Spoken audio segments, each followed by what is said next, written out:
Hello and welcome into Grid a Hockey Podcast. Fuck you. Hello and welcome in. We broke him. Good. God, I wasn't expecting that. Fuck you. The greatest start of all times. We derailed it within 0.1 seconds. As soon as the record button was pressed, it was already over. Well, that's been the pod. You can find Dakota at Kumodere. That's right, Anime's leaders.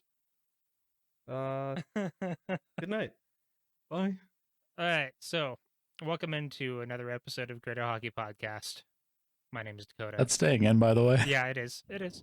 Okay. And I just wanted to let you know that through a legal loophole and a series of heists that nobody has been made aware of yet, I am now the owner of a puppy. Wow. Yeah, that is very cool. Yeah. He's a cute puppy too. Yeah, very cute. Grit a puppy podcast. Yes, exactly. How dare you? So, have they gotten more pictures than I have? Because you've sent me one. No, I sent them. I've only gotten one. I've gotten 0, so you know. Don't worry. Yeah, but you know, we know where you stand in this group. I will fill the Discord that's in a fair. minute. Yeah. Don't So worry. Indy got a puppy, but I'm gonna steal it. It's very cute. Everyone. I'm is gonna trying to steal it. Yeah, everyone's trying to steal it. Just ask Isaiah. Yeah. Guys, we all get a leg. It's fine. Look, just remember that Indy has the budget for a hitman, Dakota. Fair enough. He's got the money. Andy, to just spend. put it in the box. If I could keep that puppy in the box, I would attempt it, but no. Yeah, so I'm joined by a bunch of people. Indy's the person with the puppy. I'm also joined by Jake. Calling into people is generous. True. Moving on. Damn. I was wondering if you were going to go somewhere further with that, so I was just letting you have the No. limelight there. No, yeah. So I'm also joined by Dylan. I'm sorry, did you say my name? No, Dylan. No, Oh, okay. no, the other guy. That sounds Yeah, just the other like Dylan. I couldn't hear it because Anime said something right when you said my name, so I was like, I don't know. Who said something? Jake? You have to edit that in. By the You're way, going to You blow have my to just cover. replace- Fuck. I don't want people to know that I'm Anime as leaders. I was gonna say. Twitter.com. People are going to know. Blowing his fucking cover. I'm also joined by Devin. That's right. I have no puppos and I must scream. Oh, yeah, fair enough. Aw, sick puppo. Yeah. The puppy pictures are I don't think it's healthy, actually. Hmm? ZT said sick puppo, and I said I think it's healthy. Yeah. Oh, Yeah. You're right. All I'll right. banish myself from the pod. It's fine. So if it wasn't abundantly clear by the fact that this show's been derailed so thoroughly already, this one's going to be a bit of a longer one because we've got a lot of news to get into. But let's start off talking about the round 2 series between the Colorado Avalanche and the Vegas Golden Knights. No. Wow. Game 1 was sick, boys. Yes. Until it wasn't. Yep. I think game 1 was quite healthy. Yes. Glad I can never say the word sick again. You can't say sick since COVID came into the picture. It's offensive now. Yeah. Oh, Can't be say banned sick on on Twitch. Twitch. Banned from Twitch. Get banned on Twitch for saying sick. Damn it. So the Jesus Christ. So game 1 ended with a 7-1 Colorado Avalanche victory. Yeah, it did. That's fucking insane. That's absolutely Yes, sir. crazy. Not according to Pete DeBoer. Who? DeBoer. Pete DeHut. Oh. I was gonna say Pete the Dumb. Oh. That one was Whoa. insidious. That one had to dig in. It's Pete DeBoer's and oof. Oh no. Oh. All right. No, this is podcasting. I was about to say. 7-1 Colorado Avalanche victory. But yeah, the Colorado Avalanche, they came out really strong. Editing this is going to be so sick. Oh, it's good. No, it's healthy. I hate this joke. Um, Look, we don't want to get banned. So yeah, the Avalanche came out quick. They came out hard. They came out fast, and they kicked the ever-loving fuck out of Vegas. They- The whole game. Yeah, they came deep inside of me. I'm pregnant. Mm. Yeah. Okay. I'm glad this is where the podcast is today. This is bad. I think that was one joke Very too bad. far. I'm done. Oh, okay. Yeah, we're done. Serious the rest of the time. Mm-hmm. Imagine not being serious. The top line came out. They absolutely dominated game 1. Gabe Landeskog with 2 goals. Nathan McKinnon with 2 goals. Rantanen with a goal. Kel McCarr with 3 points. 1 goal, 3 assists. Sorry, 4 points. That's how that works. They just made Vegas look like they did not belong on the ice with them for basically True. the entire game. And they were the second best team in the NHL. Vegas did have a solid push in the third, but it wasn't good enough. Nope. And it was after, a bunch of botched calls. Yep. Oh, I was about to say their only goal was due to Carlson having a blatant fucking interference, cross-checking Gerard down to the ground, and then just having the world's easiest open pass. Yeah. It's really easy to score when you just cross-check the person that should be covering you down to the ice before you score. Ask Brandon Saad, he knows all about it. Yeah. People So, are still yeah. mad about that. I still see people that are pissed about that. Oh, that's dumb. They were gonna lose that game Yep. no matter what. Like, get fucked. So yeah, I mean, other than just like the disparity in goals for that game, there was a lot going on there. I've been told that the enemy ship with the Minnesota Wild has ended. Dylan is now in hate with the Vegas Golden Knights. Yeah. They have taken the crown. Mhm. It's so bad. I told you it would happen. I thought it would happen to the Blues, but they didn't, do enough to ever, Yeah, make they- anybody care about them. I was about to say the Blues rolled over and died They while got the swept. Yeah, they were the They're meme, in the dustpan. They were the meme with like the dude with the stick poking like the body, and it's like, do something. That was the Blues. But yeah, Vegas entered into trash time hockey territory pretty quickly in this one, where they were just like, hey, we're losing, and we're mad about that because we get paid millions of dollars to play this game we're sucking at. So we're going to make that your problem and not our problem. Desperate times call for desperate measures. Yeah. So they acted like a bunch of whiny bitches the entire game, and they started, fucking taking runs at people, being generally like fucked up, right? Like, it happens. I always wondered where that being a whiny bitch came from Mm-hmm. with that team. And I think it's a primal directive from Pete DeBeer. Yeah. Mr. DeBeer Gut himself. Somebody said he should fight Bednar. No, why? Why would he want to And die? I said that he would be too intimidated by Bednar's hairline to actually do that. Fuck. So these guys were called up and they were like, sweep the lake. Basically. Just that walking Yeah. the Karate Kid. I was But, about to say that is Ryan Reeves and Colasar's job in general. Mm-hmm. Except the crane kick at the end ends with a knife to the head. So, I mean, Oh, hockey. fuck. Fucking metal. It's just Second rule, don't talk about hockey. they just remake the Karate Kid, but it's like on a hockey rink for the entire movie, and then just at the end, like. Yeah. But yeah, I mean, so the score is 4-0, right? Ryan Graves goes in for a hit, which is a little late, like, admittedly. Like, it's not exactly like the cleanest play ever. It's about a quarter of a half of a second late. Yeah, it's the kind of hit that you see made in the playoffs a lot because the refs stopped giving a fuck. Like, it's par for the course. Like, it's a playoff hit, right? Like, it's not a clean hit, but it's a playoff hit. And he injures Matthias Janmark, one of the trade deadline acquisitions that the Golden Knights got in order to try to like push them over to the next level. Had a hat trick to beat the Wild. Yes, big part of their playoff success. Like, pretty important guy for them right now, right? Just with the way that he's produced. So I have a point of discussion that I would like to be discussed, and I don't know if we should do it now or if we should wait.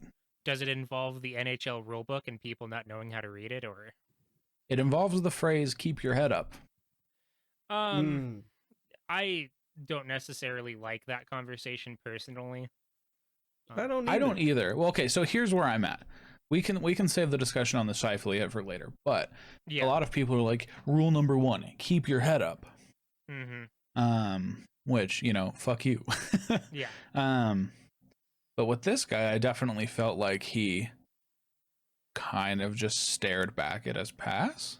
Yeah. He most definitely was admiring his pass and literally stared right past the guy who was. So I don't know how to reconcile the phrase "keep your head up" and how that suck and "don't wash your pass." Yeah. Well, because I think that like where it comes into play is he had 2 people on him, right? And Graves was one of those people, and he was the guy that was like he couldn't see out of his peripheral vision. He was aware of the other person next to him, so if anything, I think he assumed he would be hit by that person and not Ryan Graves, and so he wasn't like prepared for the Graves hit. But at the same time, like, you do kind of have to be ready for anything. It's not his fault that he got injured, but he was in a position where he wasn't able to like brace himself for a hit because he didn't know it was coming, right? Because his head was turned the wrong way at that time. Because I don't even think it was that late, right? I think Graves was already committed to the hit when he did the drop back against like along the boards, right? Yeah, it was late, but it wasn't like fucking Tom Wilson in 2018 or whatever late, right? I just feel like you have some people who have Stockholm syndrome to themselves into like trying to say it was dirtier than it was. Well, so the people that really get me are the people that are swearing up and down that it was a blindside hit. It wasn't. It was to his chest. It was the NHL's definition of a blindside hit, and this includes VGK players are saying this too. So like, maybe you should learn a little bit more about the game you're getting paid $1 million to play before you start to saying dumb shit. But I think they're all getting their info from DePoor. Smile. The NHL definition of a blindside hit is a hit that is lateral, so across the body, not straight in, like to the body, right? And where the head is the primary point of contact. If you want to see a great example of a blindside hit, look no further than Nazem Kadri. Like that is the most blindside hits, right? Like if you want to be mad about an Avalanche player doing a blindside, that's the one. Ryan Graves, contact mostly to his chest, like straight up to his chest, right? He does catch the chin a little bit with the top of his shoulder, but that's not where he's putting like the force of the hit. Like it's all in like his arm and his elbow as he like pushes out. So the majority of like all of the force is going into the dude's chest, which by definition is not lateral and by definition not his head. So like the only thing that like I can say like again looks bad is like Graves does go from being, because he goes into the hit with his knees bent and he's trying to hit the chest on purpose, but as he's making the contact, he stands up and swings his arms back out to make sure that the person actually goes flying. Yeah, like he wasn't trying to be gentle with the hit, like, but no, it was. Make no mistake, I'm cool with 2 minutes. I'm just not cool with 4 different variations of noticeable headhunting and then the final headhunting. Like I could even I listened to that Sin Bin episode that you sent me earlier, and I can see his argument for it being a 5-minute major, even like just based on the rule book, right? Like letter of the law. I can definitely see where he's coming from on that one. But a suspension or anything like that, like get out of here. Like yeah. That's ridiculous. Especially if the Pacioretty hit on Girard later wasn't a suspension. Get the fuck out I of know. here. Like, now that was intentional head contact. Yeah, it was. And I think the only reason that nothing was done about that one maybe is perhaps because they had to suspend Reeves for something he did later in that game. Yep. And Vegas is a sick. fucking clown show. Oh yeah. They were fucking full on clown shoes, like bicycle horns everywhere the entire time they were playing the rest of that game. Once they went down like 3-0. The whole Quite team literally packed the into entire the clown circus. car. Yeah. It's a car in the shape of Peter DeBoer's head. Well, they just drive it. I was gonna say DeBoer never took off that rainbow wig. He has been wearing it for the last 5 days. Yeah, the clown nose has been very will not take it off. Yeah. Yeah. He's being an absolute fucking clown still. The clown nose and, the hairline also. Yeah. Why do you think he wears the rainbow wig? So yeah, it got to garbage time hockey really fast. I hate garbage time hockey because it's just like, well, we're losing, so I'm gonna do something dirty to you, and the refs won't give me a penalty because you're winning and they don't want to impact the game. So I'm gonna do something to you, and if you don't do something back, that's cool. Maybe I'll hurt you, but if you do, you get a retaliation penalty, and maybe we get a power play, and maybe we can feel better about our bruised ego. And I think that that's garbage. I think the NHL needs to change the way that they officiate the game if they don't want dumb shit like Ryan Reeves and Max Pacioretty happening in a game that has already been decided, Well, and there's a lot of people who are like, why would he throw that hit at 4-0, referencing Graves? And because it's the playoffs. Yeah, like I said, it was a playoff hit. It wasn't clean. It's not even about it being playoffs. It's about it being that you aren't going to let up in the playoffs. No. And I feel that way about any of these hits. Any of the arguments are they put out their top power play against us when they were up by 8 goals. Any of that fucking whiny bullshit, I don't agree with. Yeah, even in the regular season, I don't give a fuck. Yeah. Yeah. But even more so in the playoffs, come on, dude. I absolutely hate the they're gonna run up the score on us, they don't respect us bullshit. Have some fucking respect for yourself, right? I definitely don't respect DePoor. You're a professional sports team, right? And if there's anything that the cumulative knowledge of all sports fans has shown is that teams that are in dominant positions in a game can still fucking lose because there's another professional team on the same playing surface as them. Running up the score is bullshit. Tell your team to stop fucking sucking. Have some respect for yourself and get back in this fucking thing.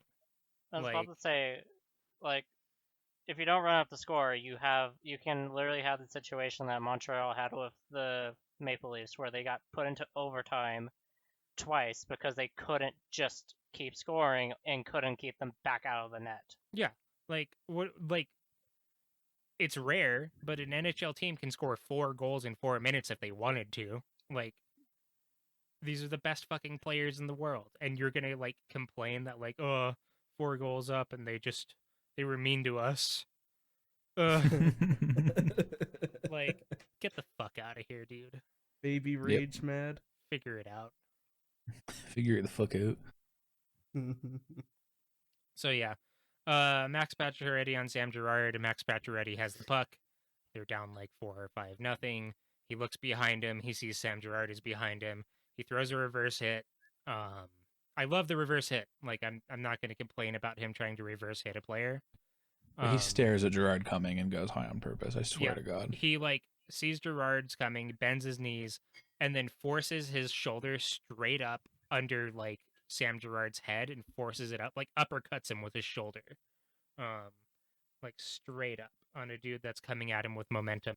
And come the fuck on, dude. That's an intentional high hit on a small guy. Everybody tries to murder Sam Girard in the playoffs. It's really annoying. It's so fucking annoying. They're just small guy. I can show I have big pee-pee and hurt him. And I'm over it. I'm so over it. Yeah. I mean, I think Girard can take care of himself, right? He's shown it.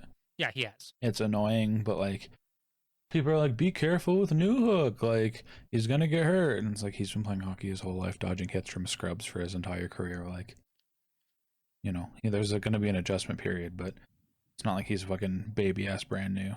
It's all good. Feel similarly about Gerard. It is annoying, but like, you know, hockey. Oh, yeah, and I'm not saying like throw Sam Gerard in bubble wrap and get him on ice or whatever. I'm just saying like you see it happening, like you see the mindset and you see it happen so often that it's like, okay, could you just like not? Well, especially like between all the obvious headhunting on Graves and that shit with Gerard where they're obviously trying to hurt him to get back, like, yeah, oh, you guys are playing like children. Yep. If your own beat writers are saying you're fucking pathetic, like, yeah, like Ken from Sinbin, like I think that he said it perfectly at the beginning of his show after that game. You're playing like clown shoes, embarrassing hockey. You're playing loser hockey is what he called it. Where like you're being a pathetic loser and it's embarrassing. Like that is not a team, what a team that has confidence and pride should be doing against another like top tier team. Like that's what you do. When Ken from like, Sinbin is my hero, by the way. Yeah. He's consistently had like super reasonable takes and has been getting reamed for it. Yeah, that's sports fans for you. Even like the people that we follow, like DNVR, whenever they say something reasonable, there's always people that are like, well, you know, they shouldn't have traded Nikita Zadorov because, you know, Brandon Saad might have 5 goals in 5 games in the playoffs, but Zadorov would have had like 80 penalty minutes, and like that's what the team needs. I just feel like he gets it so much more.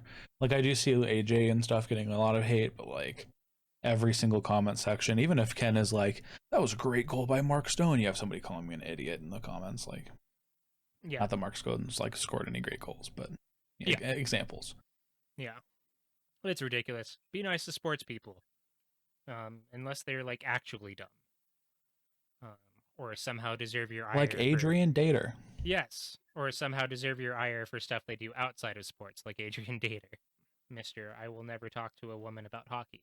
Yikes. Yep. Yep. As it turns out, messaging somebody that over Twitter via text is a great way to have them, you know, have proof. Yeah, exactly. Yep. Don't be Adrian Dater. Or Ryan Reeves. Yeah.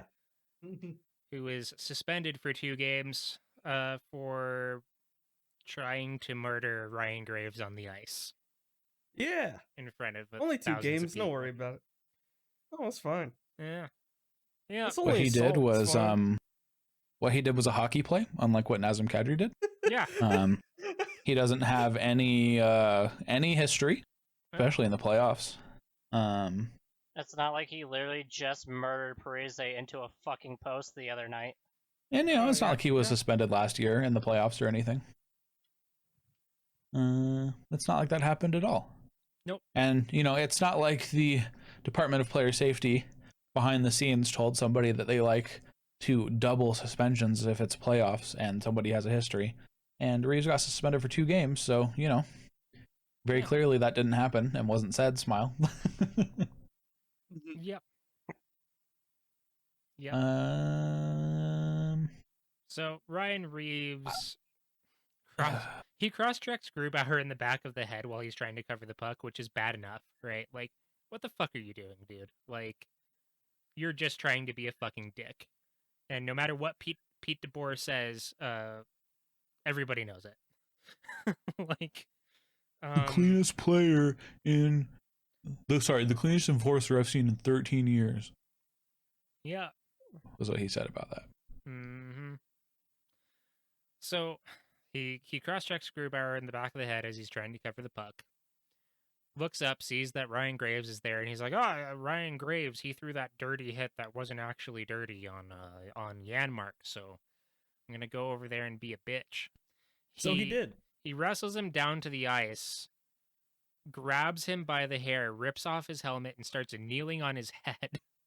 Not necessarily in that order, but rips out a chunk of his hair. Well, acceptable behavior. Yeah. Like, Yeah. Hockey play, That's why unlike what everyone's Nazem suspended Kadri for 2 did. games. Yeah. like Totally not assault or anything. he's sitting there, knee full force into Graves' head while he's on the ice. The refs get him up for like half a second. He switches knees and continues to do the same shit with a different knee. Like, what the fuck are you thinking, dude? It was needless. Why? Come on, Why man. are you doing this? No. It was needless. Wow. No. Who Ooh. boo. There was no need for it. Who are you helping? Like, you're not doing anything to help your team. Ryan Graves has been like actually pretty good in these playoffs, but like, Well, until last game, but well, we'll get to that. But it's not like Ryan Graves is like the difference between Avalanche success and failure, right? Like, you're just being a bitch to get back at him for like playing hockey, and you're doing this outside of hockey, and you know this, and the NHL knows this. And in their video where they broke down like what happened, they even said he admitted that he was doing it to get back at Ryan Graves for hitting Janmark, and he was intentionally trying to injure him and send a message. And they're like, yeah, I 2 just games. imagine they were sitting there next to each other on a bed in a hotel room, like stroking each other off as they laughed about Ryan Graves laying on the ice. And then Ryan Reeves was like, oh yeah, I was just trying to get back at him. And George Prowse was like, oh, that's crazy. I'm going to have to give you 2 games just to not piss people off, though. Like, dude, this is Well, fucking ridiculous. and if I didn't mishear, since he was given a game misconduct, and they Or initially intent to remar- injure. for intent to injure, that was Yes. originally supposed to go to Bettman, but then it randomly wasn't a Yeah, they attempt got to rid of it. injure It misconduct, disappeared. Which is ridiculous considering that even the NHL player safety mentioned, like, yeah, he was trying to injure him and he told us that. Like, yeah, they're he Yeah. admitted to intent to injure. literally they should have just slapped him with the same size book that they have with Kadri. Like literally Yeah. just said, "Fuck it, here you go." Like- Here's Then 8 again, he games." has history of suspensions in the playoffs. Like, Yeah, And it's, Literally- I don't know. I honestly think that anything done not like hockey related should be punished like twice as hard yes. as something that happens. Yeah. Especially since they both have history. Naz's is obviously like more. But Yes. come on, dude. Yeah. Yeah. Like- I'm over the league. Yeah. So I agree with you. Anything done outside of the play, like after the whistle, should be punished more harshly. Because like bad stuff happens when hockey happens sometimes, right? Like that's just the course of the play, and there are times where you can't do anything about that. You're responsible for everything you do once that whistle is blown. Especially punching the goalie in the back of the head, throwing Yeah. somebody down to the ice, ripping their hair out, kneeling on their face and neck. Like, Yeah. Yep. each one of Exactly. those things sounds like it could be 2 games. Yeah, individually. And now the league has put themselves in an optics nightmare, right? Where whether you agree with this or not, this is the optics, right? Like a man kneeled on another man's head, which we know is dangerous, and didn't get nearly as many games as a guy who hit somebody with a dirty, cheap shot from the side, but also got more games than like a white dude who did exactly the same thing pretty much in the regular season and got nothing. Like, whereas there's no consistency at all for any of this. And they just make themselves look so bad by not being consistent with what they're like doing and why they're doing it. Because it is bad. Yes. It's very bad. Like, It looks Weird bad how because it being is. bad makes you look bad. they're like, yeah, he gets games for like forcing another player's head into the ice and pulling his hair. And it's like, oh, well, if like that's your like specific definition of like what happened there, then like I feel like Tom Wilson maybe pulled Artemi Panarin's hair and forced his head into the ice forcefully. Like, again, they if I remember, they said, "Oh, that was just wrestling. We don't fucking review wrestling for fucking penalties and blah blah blah blah and suspensions." And I just sat there and was like, "Wrestling and driving a man's skull into the ice are two different things." Yeah. It's so dumb. They need to fire Peros. He's got to be out of there. I was The about league to say needs to that in- rethink this whole player safety thing, like from the ground up. They need to just take a We flamethrower, need to make burn it all about player down. Safety. Make it about player safety. So I actually think I know what's happening.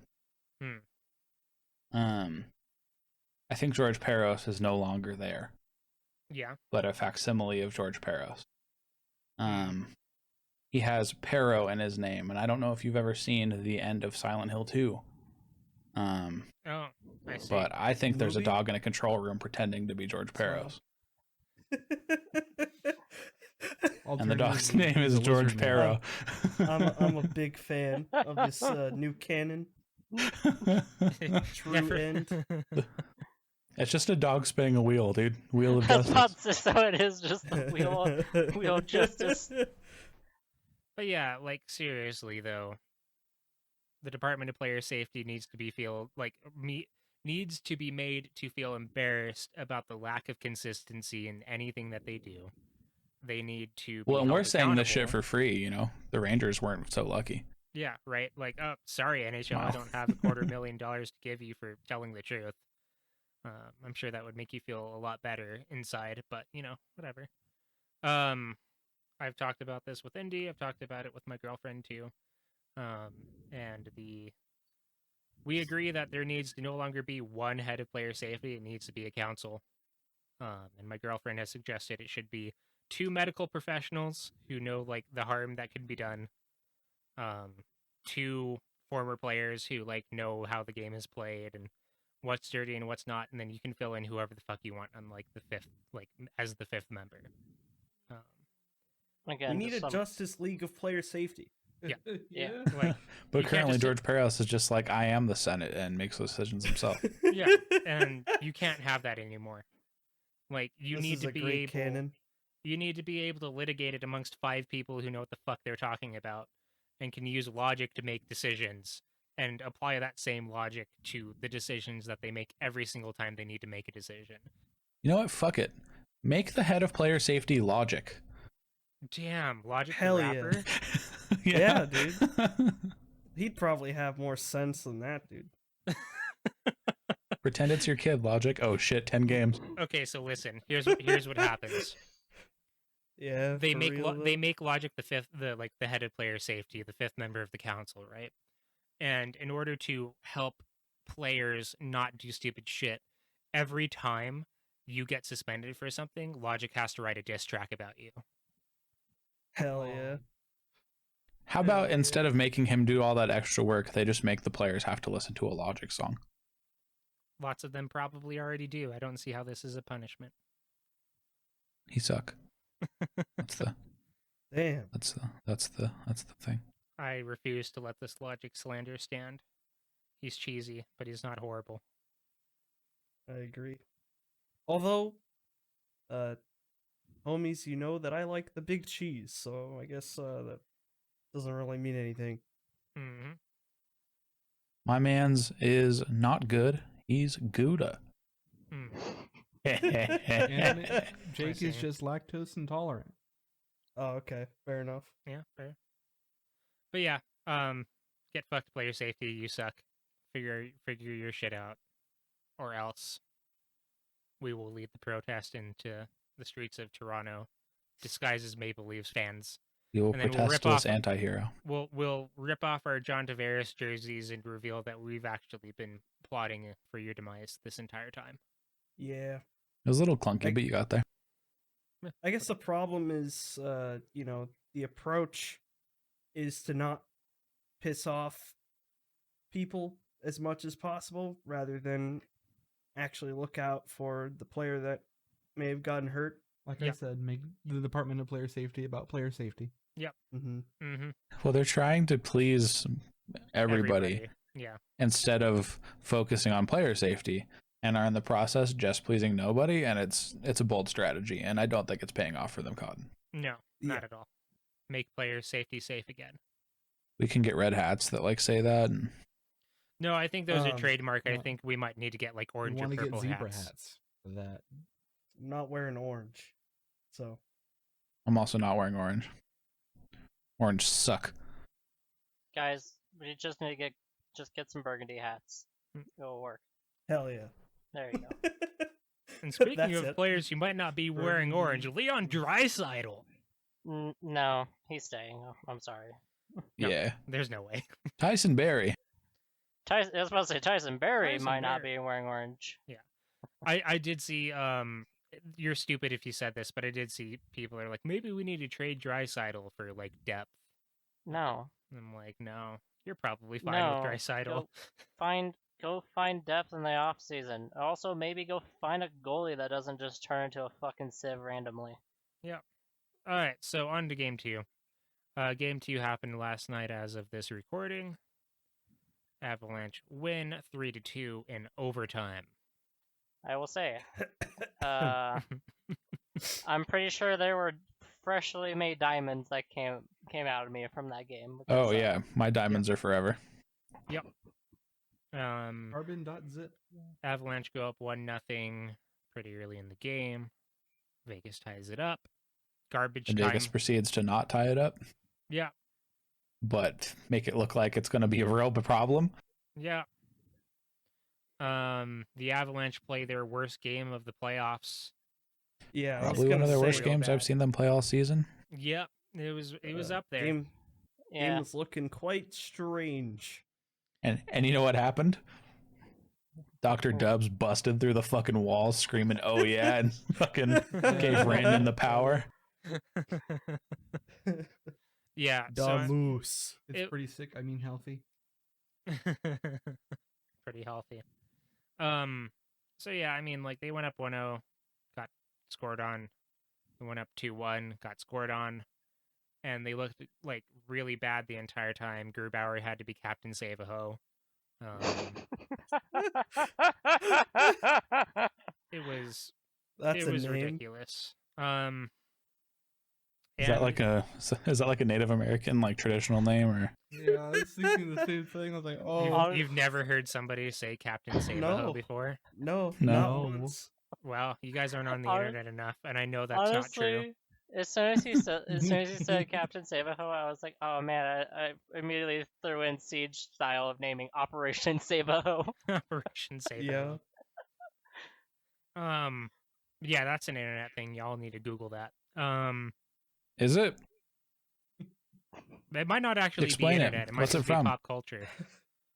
I don't know if it's either of those things. Google Captain Save a Hoe. I'm not crazy. Can you You're send me the crazy. link? It is the kids who were wrong, not me. All right.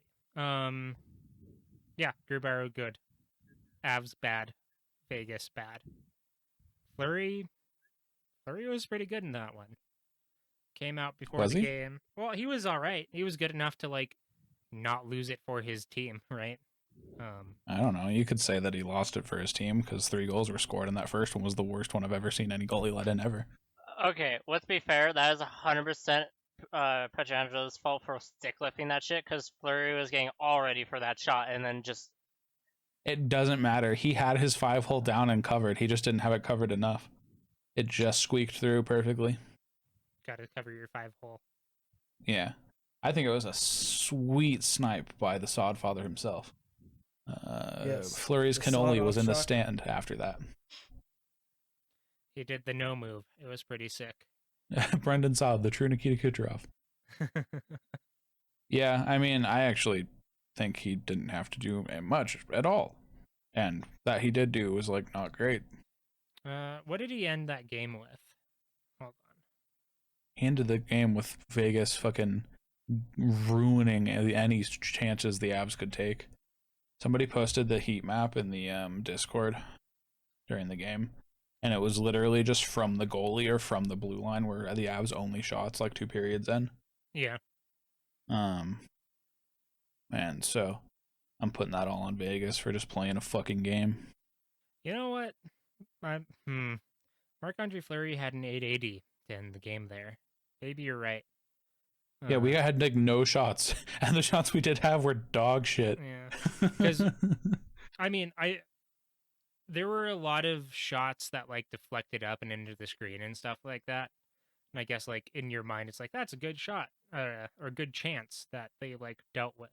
And usually, Well, and the problem is, it seems like we took more shots because Vegas just wouldn't let a shot get through. yeah, they were blocking a lot in front of them. It was ridiculous, actually. It was one of the most frustrating games I've ever watched, honestly.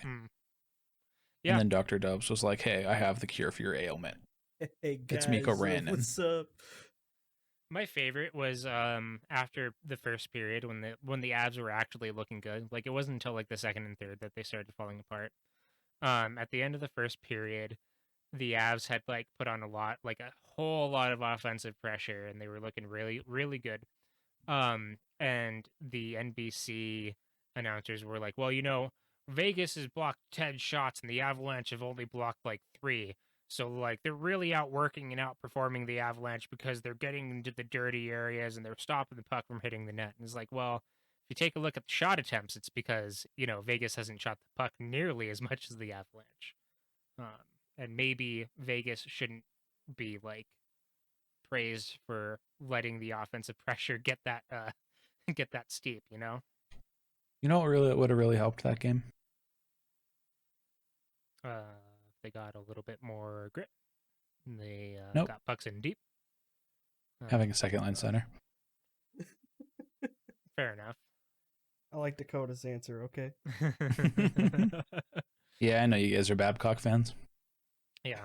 I mean, listen, there's no it's no coincidence that the only 2 teams that made the playoffs that invested in analytics, the Edmonton Oilers and the Toronto Maple Leafs, didn't make it to round 2. So That's spoilers. all you need is to trust your peepers, your eyes, the eye test. That's the important test to pass if you're a hockey team. No Pierre fans in here, I see. Yep. I, for one, love watching bald men eat corn dogs. Watching bald men eat corn dogs is my favorite pastime. Pierre is awesome. Dylan, your opinion on the Vegas GK? Oh yes, please. Fuck 'em. It's my hatred for the Mild has all been moved. I'm not even angry with the Mild anymore. Your That's hatred just for the all mild, could you told say me. it is mild? Yeah. Yes. Yes. After the Golden Knights, after they beat the Wild, they assimilated the hatred. Oh yeah. Are you saying that you're parting with your hatred for the Wild like DePoor's hair is parting from his head? Yeah. Yeah, that's pretty accurate. Yeah. Yes. That's right. Okay. Anime as leaders. All right. All right, later, guys. All right. So yeah, playoff reffing has continued to be playoff reffing. That is to say, Bad. No It's been riffing bad. at all. It's been very bad. Hey, and very Lance- inconsistent, which is one of the reasons why it's been so bad. Hey, Um, Landeskog was embellishing the cross-check to his already broken nose by the Yep. fact that his nose started bleeding again. Yeah, so He had so I was ketchup gonna packets say- hidden in his gloves. Yeah. Yeah. Pocket sand to make it look like he was crying the whole 9 yards. I guess it's become pretty common in this year in the playoffs to say that like the reffing has been dog shit, because like everybody who has seen a game knows that that is correct, right? But it's also been tradition to lose to the Colorado Avalanche and twist that hatred for the referees into complaining about bullshit. See Craig Berube and Pete DeBoer. Because the Avalanche got a power play in overtime, and that's how they won the game. DeBoer complained, like, it was a soft call. And for the playoffs, it kind of was, but at the same time, I see why they call that one. Rantanen gets his stick knocked out of his hands. That's a slash. And I can see how a ref might be saying, like, well, if we don't call that and he doesn't have a stick and they end up scoring, then we kind of impacted the game. So it's a little soft, but I see where the ref might be coming from. The the It's about argument. as soft as DePoor's brain. Yeah. I was about to say, but Gelatinous. the argument towards even if it's a soft fucking call, It's don't still a penalty. fucking slash him, you Yeah. fucking moron. But then he went to go say, like, it's not the ref's fault, which is like a good cover, right? Because, once you complain about refs, they're like, see if we help you at all. Not true. In uh, every series where some coaches bitched about the refs, they've just gotten every call their way the next game. yeah, It's been working. it's been working this In year. normal old playoff circumstances, you're absolutely Yes, right. But yes. this year, ooh-wee. But yeah. The coaches just haven't adjusted yet. They expect the players to adjust, but the coaches haven't yet. So, they do this thing where they cover themselves with like, I love the referees. Buying them all dinner once the series is over. I spend every Christmas with the referees. But DePoor says, I can't blame the refs because, like, Colorado was embellishing the whole time, like grabbing their faces and, dropping their sticks and stuff. And, like, the only thing that, like, happened that game where an Avs player grabbed their face was a no call, no penalty called. So this didn't affect his team at all. Where Gabe Landeskog gets cross-checked in the fucking face off of face-off. And his nose starts bleeding to show that, like, yeah. That's what that means. Yeah, like... You gotta take the face off. Yeah, exactly. Damn. Now you know. Now you get it. They've been doing it wrong the whole time. They used to say that Sid used to cheat with his feet, but you gotta cheat with your stick in the face-off zone, it turns out. No wonder I was so confused about the rules of face-off for so long. Yeah. I still haven't seen that Nobody movie, was doing so- it right. Yeah. Fuck you. I was trying to figure something out with that movie too. The but face. yeah, it'll be curious to see how that goes. Generally means the other team gets more power plays, which sucks, but sometimes it means that no team gets any power plays, and if we're being honest, like, the Avalanche are probably one of the best 5-on-5 teams in hockey ever, so no penalties for either team works pretty well, in my opinion. So you sound to like be a honest. bitch saying that, but it's actually fucking true. Yeah. Like, So, but Yeah, at least since they started recording statistics about 14 years ago, they are the best team recorded. yeah. 5-on-5, I take the Avs every time.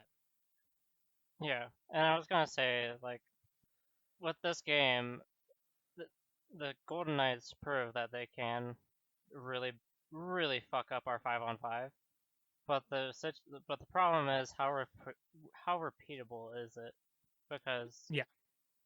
they did that one other time to us against the regular season, and they still lost that game too. Yeah. They outplayed the Avs. They did really, really good. They should have Shit, won they that did- game. Like, So I'll say shit. They did it last series against the fucking Wild and lost a fucking game against the Wild doing these Yeah. games. Okay, I did this in the DMVR Discord. And people got mad at me and said it was just semantics.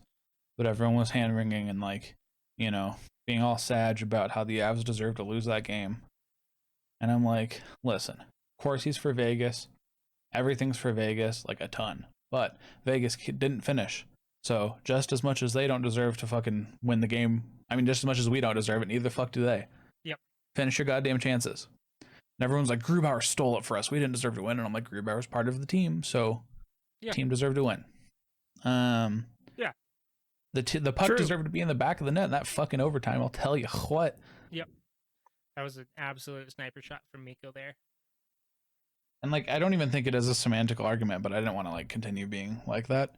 Mhm. But I don't know. It's a thing where everyone's like, we didn't deserve it. I'm worried about the team. And it's like, dude, the team just lived through the most Vegas could possibly have to offer. That is the best game that Vegas will play. Game 1 was the best game that the Avs will play. Game 2 is the best game that Vegas will play. And not only was it the best game Vegas will play, it was the worst game the Avs will play. And they Yeah. still came away with a win. And even if God it was lucky, Damn. you live with it. Like, who gives a fuck? You got the win. That's what matters. That's, like, the only thing that matters, right? And if you think that like the Avs are gonna sulk and be like, "Oh well, we didn't deserve it, so it's a fake win," and be all depressed for like the next game or whatever, like you're fucking wrong. They're gonna think to themselves like, "Man, that fucking sucked. Let's not do that again because we can't take a chance to do that." And Vegas is gonna be like, "Damn, One, we threw everything but the kitchen sink at them, and then we decided to grab that kitchen sink and throw it at them anyways, and we still didn't get the win." you need to think about it this way too. That's the thing about a team like the Avalanche. You know, they could get fucked in every hole at the same time for 60 minutes straight. But well, at least like 11 players on this team are capable of just like doing something like scoring a goal with just pure skill. Yeah. Right? Yeah. Doesn't matter if they're getting trashed. Nathan MacKinnon can just decide he wants to, go 97.2 miles an hour and, snipe it. Yeah. Rantanen, Smile, Makar, Gerard Taves. Like we have all these players that are capable of making an impact at any given moment. So, I mean, this is why you get quality players. You play a bad game and they win it for you anyway. Yeah. That's why you're paying Rantanen the $9 million, right? Like, yep, exactly. And he's proven that he deserves it, unlike a certain Toronto man. Smile, smile, smile, smile. Who was definitely comparable at the time, but maybe not so much now. I mean, he was, right? He was 5th in scoring this year, still even. Yeah. Like, but fuck, bro. It's playoffs. I don't know. But, I would say Matthews is up there with McDavid, and, well, he's definitely up there with McDavid. Yeah. On the golf course, that is. Yeah. But, in the playoffs, they just didn't do shit. Yep. I don't know how much Toronto-based media you've been consuming, but it's depressing. It's so fucked up. And every single person is so mad at Mitch Marner and just wants him off the team. So Eichel for Marner, let's go. Actually, I mean, even before that Game 7, it was like instantly Marner trade rumors all over my Twitter feed. Yeah. Yep. Because the problem is he's comparable to Mikko in that he's not flashy, right? Yeah. In the same way that Matthews is McKinnon-esque, Marner's Mikko-esque, where he's really fucking good. But, he just for some reason doesn't like stand out to people in the same way. Yeah.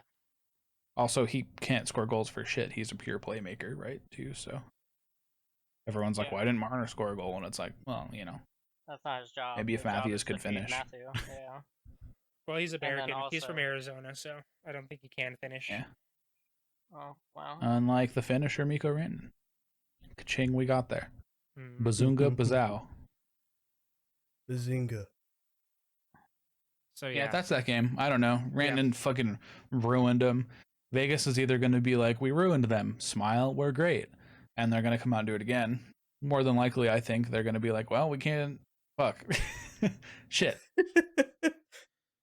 Oh, Fuck. well, damn, we tried. Well, what they did to Minnesota when they had that happen, they came back and scored 6 fucking goals on them.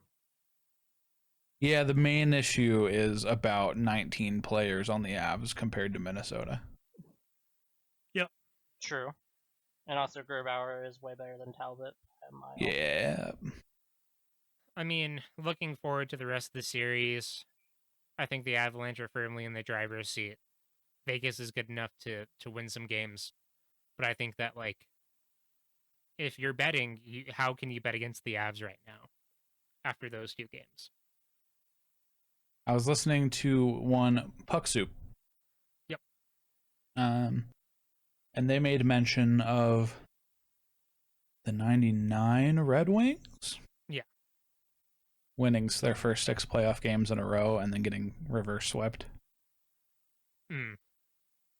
Not reverse swept because it was only 6 in a row, but they swept the first team and then won the first 2 games in glorious fashion and then promptly just got, a 4-game loss streak in the playoffs. I might have said Lambert just now. It was Dan Ghost Brown that said that, of course, because he has to piss on everything. But, yeah, man. Yeah, We'll but see. then It's always possible, but who knows? I was about to say, but then everybody else keeps pointing out that the last two of the President Cup winners that went 6 in a row winning streak went to win the fucking cup. So his argument's just kind of invalid. I mean, it's not an argument. It's just hockey's wasn't- hockey, essentially. Yeah, it wasn't even him saying like it's gonna happen. He's just saying that it's not unprecedented. Yep. He's just saying hockey's fucking weird, as it turns out. Hockey is hockey. Suck. Stop watching it, especially the NHL and their shitty Department of Player Safety. Department of these nuts. Mhm. Yes. All That right. too. So, Devin, you wanted to talk about the reffing a little bit before we get into this. Yeah. Let me get into that. But anyways, this ref shit really really pissing me off. Well, I was Yeah. actually about to mention that with the whole coaches bitching about the reffing. I was like, I swear that the Canes coach bitched about the reffing and it never got better. Look. So So I was like, I don't know if the refs give a fuck. So I don't understand why people have to sit here and bitch about like refs making calls on things that literally happened. It's because It- it's because DeBoor is actually dumb, while Rod Brindamore was complaining that the Predators were doing the exact same shit, and the refs weren't calling anything on the Predators, while the Canes were literally doing the same things that was happening to them, and they were getting the penalties called. That's what he was bitching about. I'm speaking about like a general like attitude kind of thing. Like I remember you guys talking about how refs will just sometimes not call things as to not interfere with the game. Yeah. Right? And I think that is stupid. Personally. Because like the refs are like a part of the game, I feel, right? Yep. Am I wrong for thinking that? I feel like Oh, you definitely are. They're not part of any game. Oh, okay. I just think it doesn't make sense to do that when the players in the game actively are making these decisions, and penalties are like they have an actual function in the game. Yes. Well, There's a Yeah, I rule mean, book for a fucking making- reason. I was about to say, it's a penalty for a They're reason. making these decisions because they know refs aren't going to do shit. Yeah. If they don't want the refs to call these penalties, they should not commit them. It should not be the ref deciding whether or not they feel like calling it at any given moment. Yeah, Yep. that's what I think. I feel like if there's something that the ref even missed, I get like people want them to call it in the moment, but I personally don't see the problem with calling it after. Yeah. If they see it in like a replay. A penalty is a penalty. So that opens you up to some weird things, and I understand why some people don't want to do it because then like games take forever or whatever. But then like the problem is like make the right call like initially, right? I think you're right. It's very frustrating. Like obviously doing stuff impacts the game and not doing stuff impacts the game. So you're damned if you do and you're damned if you don't. So you might as well do your fucking job and make sure that you've got a clean game being run, right? And then like another thing that pisses me off is because like there is like a letter of the law to the rules, and the refs are so like subjective in what they do and they don't call. People like say like, hey, we would like clarification for what you guys are looking for, and why you guys do the things you do. And then they put out press releases that are just like, there was some confusion about, the goalie interference call that we made that took back a goal in this game. So we've decided to let you know what happened. You see, when this happened, the goalie was interfered with, so we called goalie interference. End of statement. And it's like, no, actually give us an answer. Tell us what you're looking at. So I don't know if you guys, I know you guys don't watch this, but rugby, and I think to a lesser extent, soccer has kind of a similar system.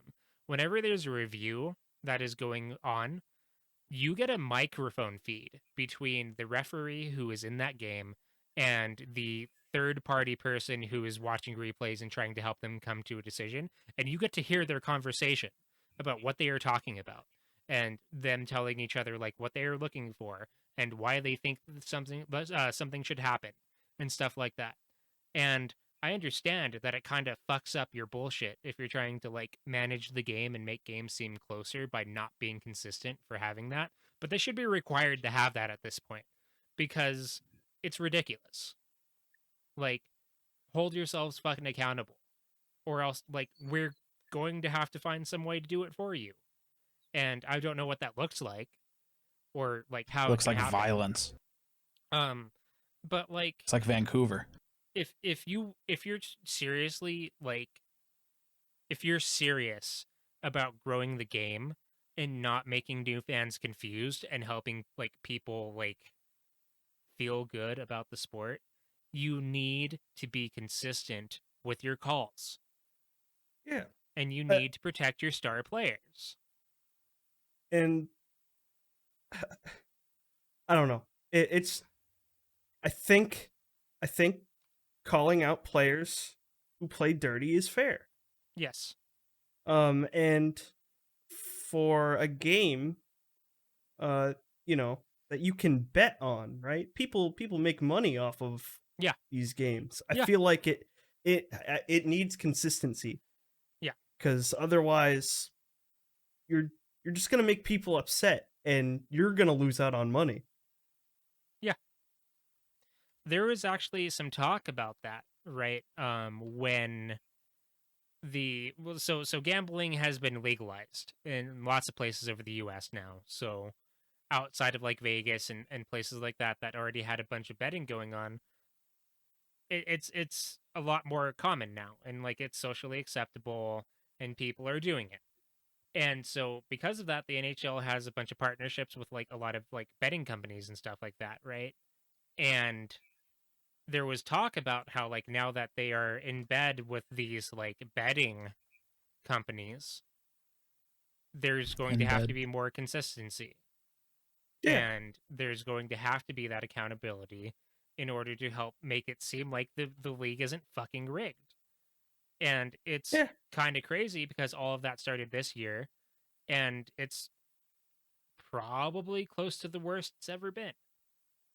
Yeah. And for somebody that's new watching, it is incredibly frustrating trying to figure out if like something was okay when you don't call. The line is incredibly blurry. Yeah. What is and isn't acceptable. I would still really. We need to show you the goaltender interference at Nashville. Got away. The Canes had called on them, because I swear to God, if someone didn't know what the fuck the rulings were there and how goaltender interference really works, they would be sitting there going like, "Wait, so I can just pull over my own goaltender and I get the goal removed off the board?" Because that's what fucking happened. Yeah, I know when I talk to you guys when we're watching the game, I always like make this Hail Hydra joke, and sometimes that shit is just fucking true. Yeah. And it's annoying. I don't like it. I would prefer if we had I want to know for certain when something will be called. But it is frustrating. I think a lot of the players feel the same way, Smile. Yeah. Like, I watched the end of the Boston Bruins versus New York Islanders game today. And there's a guy who just straight up cross-checked the fuck out of an Islanders player with 2 minutes left to go in the game. Game tied. Just cross-checked him right into the fucking boards. And got called for it, right? Like, they gave him a penalty. And he turned around and said, "Are you fucking kidding me? Like, what are you doing? Like, you haven't been calling that." And it's just like, well, one, that is a penalty. Like, it is amongst the most penalized things you could possibly do. But at the same time, my man has a point, because, like, you never know when they're going to call you for actually doing something that you weren't supposed to do. Well, I was about to say most of the time, if you're cross checking somebody in like in that situation, I haven't seen the play exactly, but there's like a few situations where the refs are always just gonna say, well, fuck it, that looked like the penalty that I've been looking like that we normally are like 90% on. But yeah, if it was just like a miniature baby cross check, because again, I need to actually see He what like it was. But cross-checked him in the lower back, like right at it, like his hips. like, were they like skating near the round boards, like at the end of the ice, or was it just like in the middle ice? They were like in and the he just- corner, like kind Yeah, of so the outside corners. corner a little bit. Okay, I was about to say that's where I normally do see like the one slimmer of consistency come out of nowhere. That's like, oh, if there's gonna be a cross check called, it's in those corners. It's, Yeah. Did you see the guy that got cross-checked in the head in that series? And then was like having a hard time skating back to the bench and shit. Oh, very No. cool. Glad to hear about that. Yeah. Hmm. I think there was a Ceci or a fine. I don't remember. I could get the info for you. I wish I was more probably well a fine. prepared for the cast, but Yeah. you know, Whatever. somebody got cross-checked in the head and had to play a shift for another 45 seconds in the D zone, and was Damn. very obviously struggling the whole time.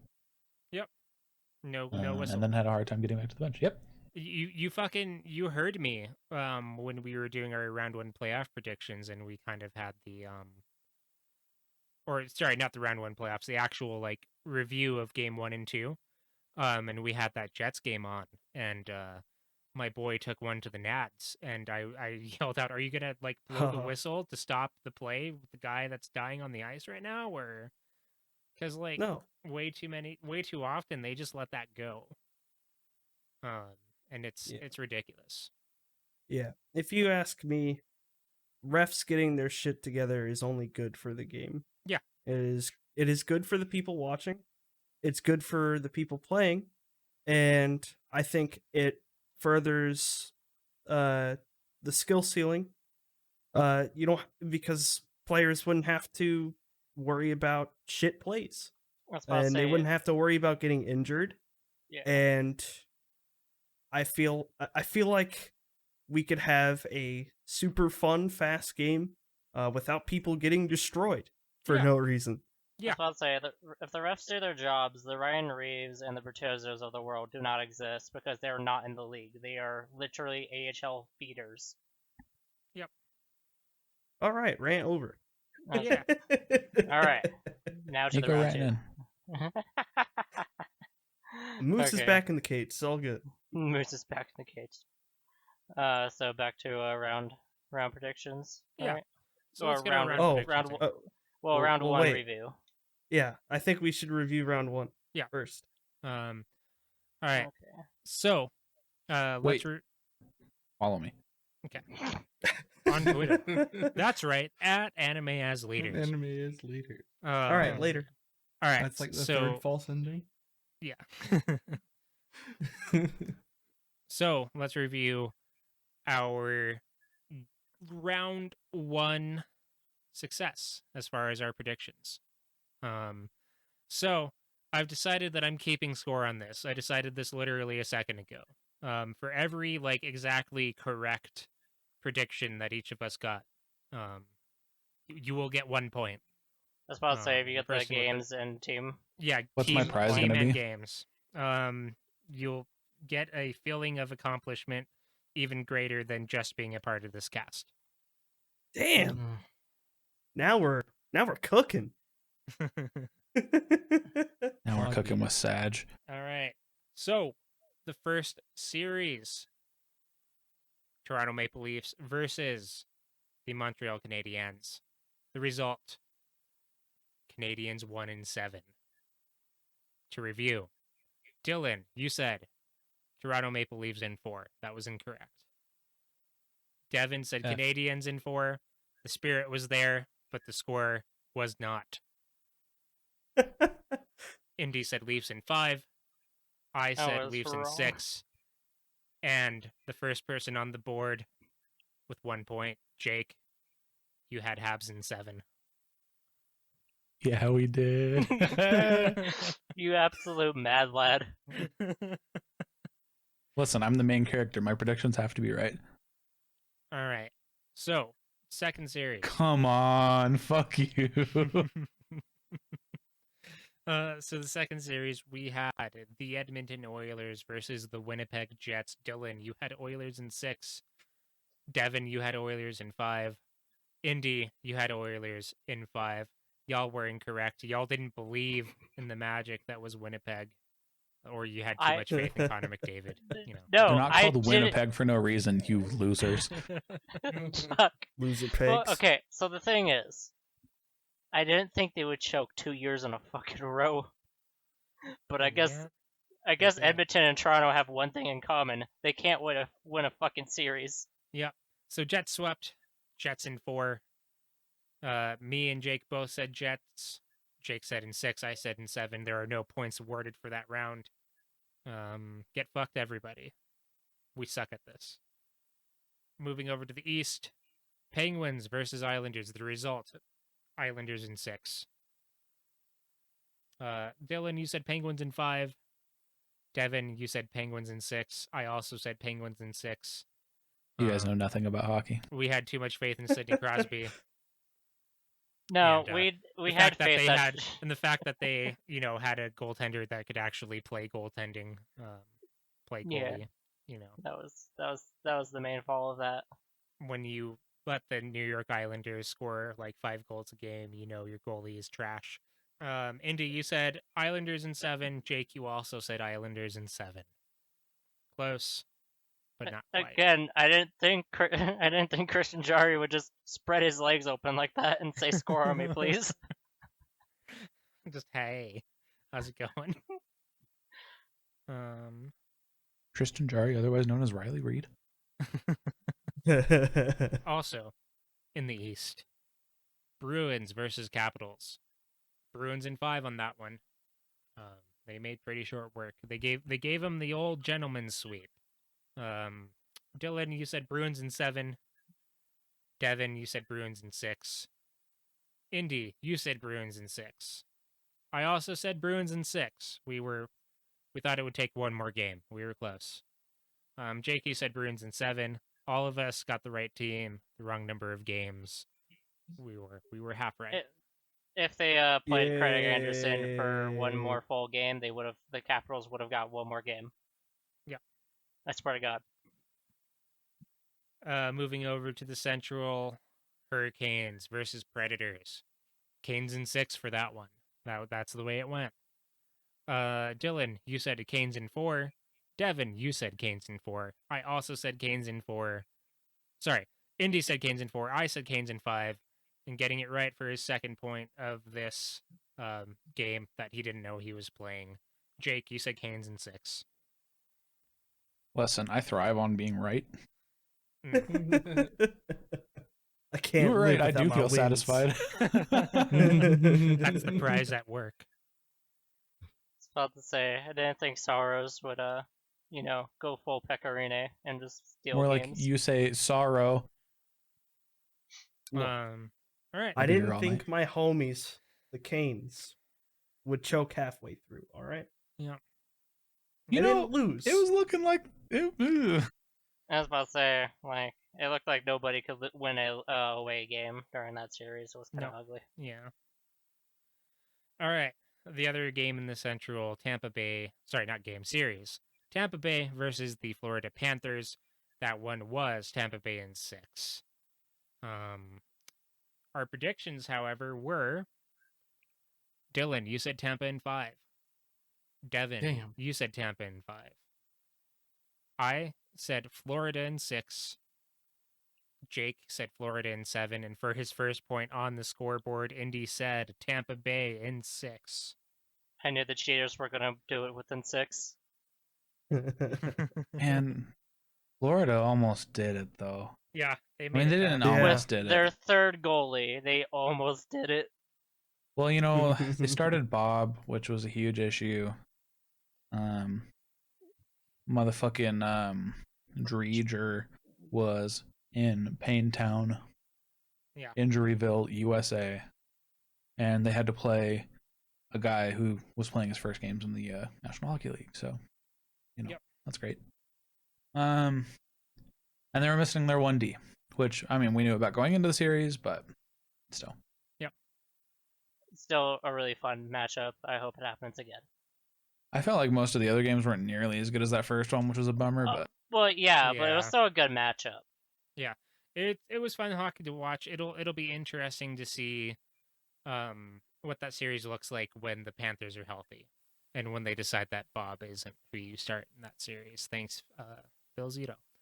Just give the Kraken a few picks. Have them take Bob, please, for the love of God. All right, moving out to the West. The West is the best. We had Vegas versus Minnesota. That was Vegas in 7 was the call on that one. Dylan, Devin, me all said Minnesota in 6. We were wrong. Sorry. Thought that the Wild had it in them. Kirill the Thrill couldn't get it done. Kirill the friendly ghost. You know who did get it right though? Jake and Indy. You both said Vegas in 7. You both get a point. The rich as are a getting wise richer. man once said, Hog champ. I'm gonna have to ask you to redistribute these points among everyone else. Otherwise, we will rise up. We will take back the means of production, and guillotines will be built. I bet Connor McDavid wishes he could take back the means of production. Oh, no. So yeah, Minnesota made that a series towards the end of the series. Looked like Vegas might run away with it. They pushed back.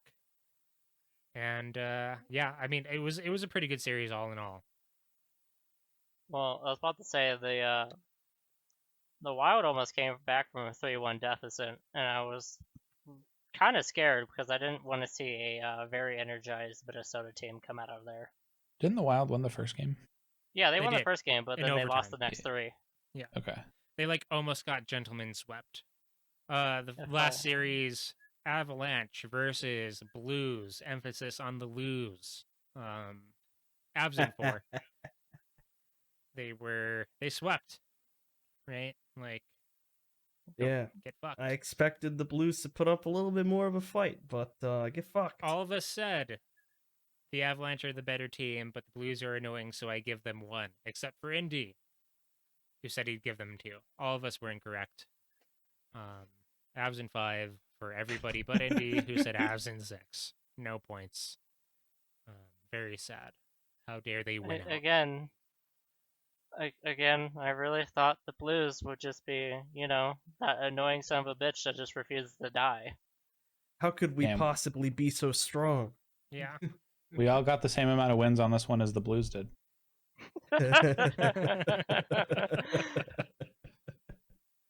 It's funny because we swept them. Oh, I get it. Yeah. All right, so for those of you at home, that means that round 2 is upon us, and we're starting off in the East. Boston Wait, hold on. How many Bruins. points do each of us have? Can we just read that off? I have 2, no. you have 3, and Yeah. everyone else And donuts. everyone else has 0. Yeah, that's right. I have 4. No, you have 3. I have 4. Why? The burden of proof is on you. Okay. You Habs in 7 was 1 point. Jets in 6 was not a point. Islanders in 7, not a point. Bruins in 7, not a point. Canes in 6, not a point. Florida in 7. Canes in 6 Canes in was a 6. point. That's my bad. Yeah. Florida in 7, not a point. Vegas in 7, point. Avs in 5, not a point. That's 4. That's 3. I have 5 points. Listen, you Oh should shit, be they're multiplying. you should be happy to get 3 points. That's more than Austin Matthews and Mitch Marner got combined. Okay. Hey. No. Matthews had 1 goal and a bunch of assists because he kept feeding Nylander.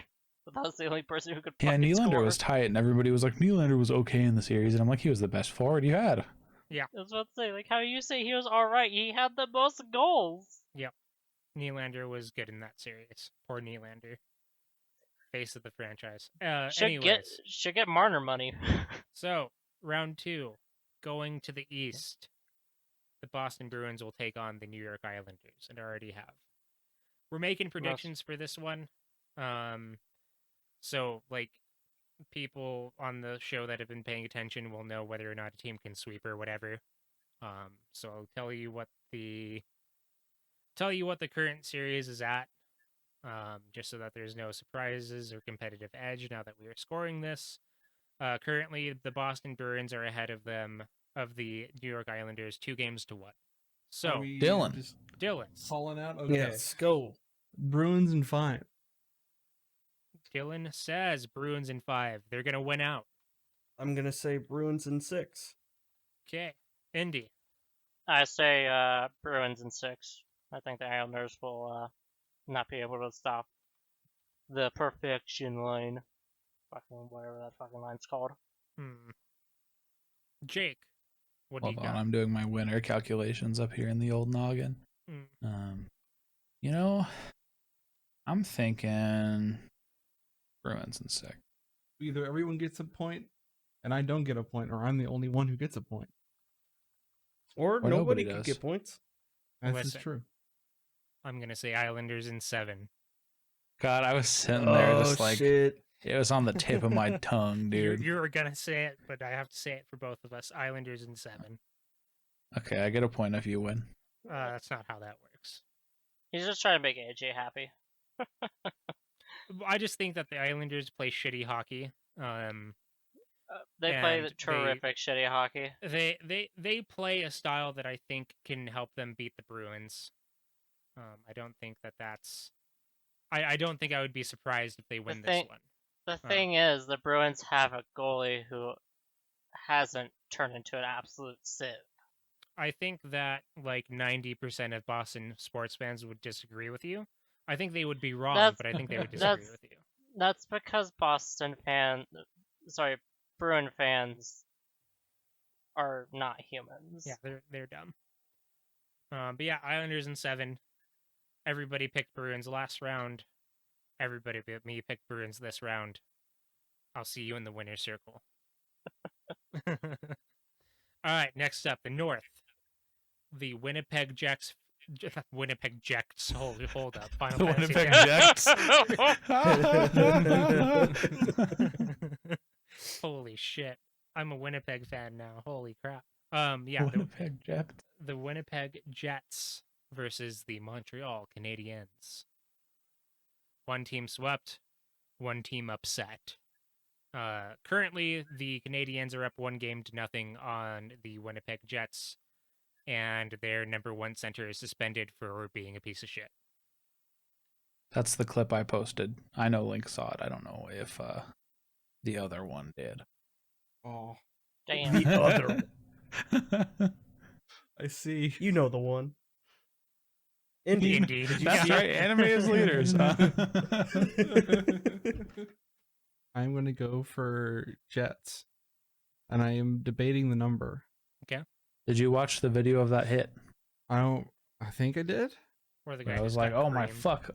Oh my fuck. Oh my fuck. That was one of the worst hits I've ever seen. Oh That yeah, was- no, yep. Uh-huh. The one where the guy was upside down? Yeah. So it was that guy's birthday. Oh. Oh. Happy birthday to the ground. Fuck you. That was my joke. That- I was saving that for the last hour and a half specifically to tell fucking Devin. I specifically just set myself up for it in this moment It's a bad band. You should maybe not. because I wanted to say the joke to him. I wanted to be the one to put a smile on his face, This and you stole feels this like opportunity from me. A perfect moment to say Jets in 6. These nuts in 7. No, D's nuts right now. I am livid. He knew it too. He knows what he did. Yeah. Yeah. don't I even told him that think- joke, and I was like, I'm gonna wait to get his live reaction on the pod. Oh, you didn't say that. It was No, good. I didn't too. say also that, but pretty that was sure in that- that was in my noggin. I'm also pretty sure that Indy initially made the happy birthday to the ground joke, so. No, I made the happy birthday to the ICU, Oh, that's right. Okay. but he didn't get thrown in there. He got put back Happy in the hotel. birthday to the ground. Oh. You motherfucker, Dakota. I'm glad that I was the one that made you smile. Just about know, that one. Link, that Dakota's a bitch, and I am not the only one who thinks so. His parents, his teachers, and his principal all agree with me unequivocally. I'm gonna say Jets 5. They're gonna gentleman sweep, make a miraculous That's- comeback with their number one center out, That's what I'm thinking. roll over the Montreal Canadiens, make them wish they were never born. Yeah, that's what I'm Alright. thinking. Indy. I'm sitting here debating on this. Yeah, this one's fucked up because it's like actually kind of a toss up for a lot of reasons. I want to say Jets. I'm going to say Jets in 6, just because Hellebuck just steals every game that he needs to steal. Because it's Hellebuck versus Price. Like, that is really it. All right, Jake. Abs 5. This one's tough for me because I truly believe that the Winnipeg Jets can do it. I think that their center depth is at risk because of the suspension. I think the Montreal Canadiens are going to be pissed. I think Carey Price has a chip on his shoulder. I think Connor Hellebuck is amazing. Habs in 4. Damn. Fuck, Jake. Whoa. He's projecting the sweep. Is the North going to be the how the East was a few years ago, where if you swept somebody, you're about to get swept? I just think, like, I think they're going to play pissed. I think Hellebuck is good enough to keep them in it, but it's probably not actually going to be 4, right? But someone's going to get fucking swept. And I think that if anybody can get swept, it's the fucking Jets. So, yeah. Moving on to the Central Division, we have the Carolina Hurricanes versus the Tampa Bay Lightning. Dylan, what are your predictions? Give the current They record, haven't. buddy. Have they played? Oh, that's right. I forgot about that. Currently, the Tampa Bay Lightning are up 2-1. I think that the Hurricanes have been struggling, and I don't think I want to see it happen. I'm gonna say Lightning in 5. Lightning in 5. I'm gonna say Lightning in 7. I am going to say Canes in 7, because I really want the Canes Ooh. to get out of there, but I know the Lightning aren't too. going to go down. I think it's Lightning in 6. I think if the Canes didn't lose the first 2, I'd feel a lot better about it, because I think the Canes played a better game in both of those, and they won tonight. But I don't think they beat the Lightning another 3 times.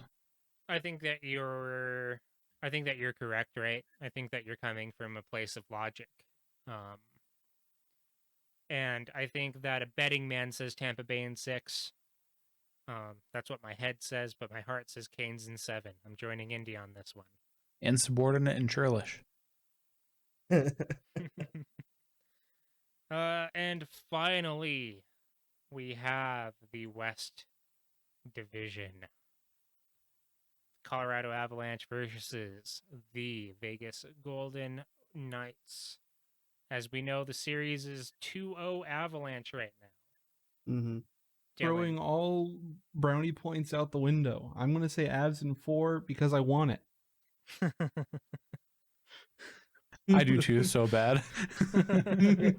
I'm just gonna say it because we already talked about it, and I think it'll happen. Avs in 4. Okay. Indy. I'm going Avs in 5. I don't see the Golden Knights pulling off another terrific defensive game like that again. They may be able to pull, again, a quarter of that shit happening yet again inside their own building, but we've proven to them that their building doesn't help them that much by the fact we've already beat them while they had fans in there. Yep. Jake. Avs and Five. I'm torn between Avs in 4 and Avs in 5. I'm gonna go. Avs in 4.5. Yeah. They'll just retroactively award a game to the Avalanche in the middle of transit. It'll be sick. I'm gonna say Avs in 5. I think that Vegas could win a game in Vegas. with a Marc-Andre Fleury that performs a lot better than he did last game. I expect it to be like a 2-1 game where, like, defensively the Avalanche are very good, but they just kind of let a couple in, and Flower stands on his head in Vegas. I think that that's pretty much the only way they can win. I think it's certainly possible. So, yeah, I think they could win one game. I don't think they will. Fair enough. So there you have it. Our round 2 predictions. Totally not biased, based in fact. We've looked at the numbers. We've looked at the analytics. We consulted the greatest minds in hockey, including Pierre Me. McGuire and Jake. And Jake, yeah. Yeah. Jake, last name, doxing.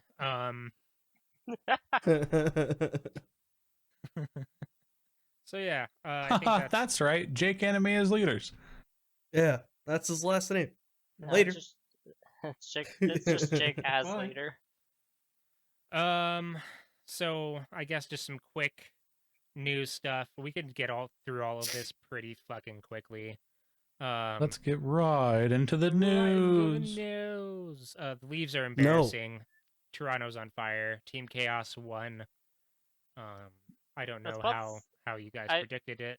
The thing is, You know what their coach said? The Canada's on fire. It's amazing. When Mr. 1, Sheldon Keefe, was like, yeah, I didn't talk to the team after the loss. I figured they were upset, so I just left. Oh, very And I cool. was like, Wait, that doesn't sound very coachy. wait, Sheldon Keefe just got in his car, packed his bags, and just drove? Dude, hell yeah. That's fucking They embarrassing. were like, did you address the team after the loss? And he was like, no, they seemed upset, so I didn't. I was like, okay, coach. Thanks. Yeah. Nice pep talk. The Leafs were kind of championed as a juggernaut. They were a true contender. They had the top end talent. They had grit at the bottom. Their depth kind of contributed and were looking pretty okay for the most part. Their top guys didn't show up. Listen, if fucking Alex Kerfoot and Jason Spezza are your fucking 2 and 3 scorers, you're having a really bad time. Yep. I was about to say, when Jason Spezza is your second best scorer, when you have the Rocket Richard winner on your fucking team and he has 1 goal in 7 fucking games, it is a joke. It is pathetic. Yep.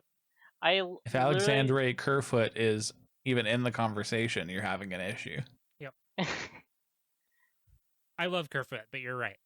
I was about to say, Kerfoot wasn't known for being too much of a great scorer, but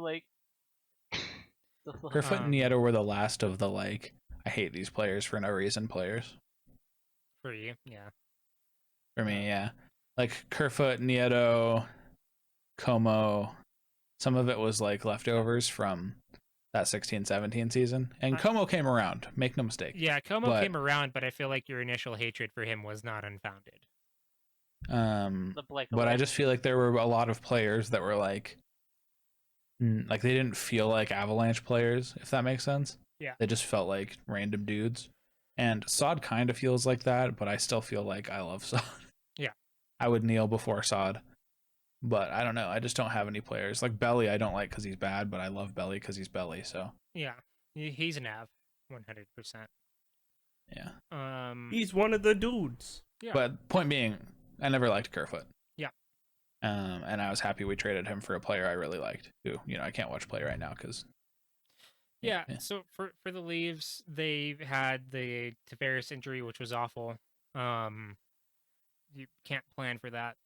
Muzzin went down. He was their best defender. The thing is, they mounted a comeback after Muzzin got injured, so I'm still sitting here going, you guys epically choked this. Yeah, I mean, there's no excuse. Those are excuses, but they're not valid excuses, right? Is there an ex-best D, Hyman? Hyman, I think it's a forward. Did he play well, or did he get popped? Hold on, Zach Hyman. Somebody pop the Hyman? Thanks. I appreciate it. Oh, Hyman is a forward. Yeah, Hyman, is he a forward? Jesus Christ. Yeah, he's on the same line as Matthews and Marner. and he was That the goes to only show how much I person- know about Toronto. I thought he was how the much I person- know about Toronto. I thought Hyman was a fucking defenseman for a No, year. I was about to say, trust me. Every time I like heard his name, I was like, "That sounds like a defenseman." And then I saw their lineups, and I was like, "Oh, I am." Yeah.